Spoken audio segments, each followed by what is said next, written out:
Caroline. I'm 17 years old. I'm from New York City and I'm a singer-songwriter.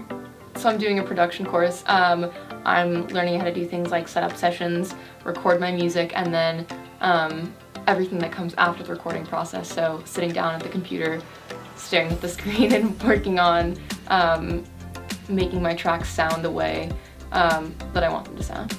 And my instructors are Tom and Sabrina, and they are very lovely.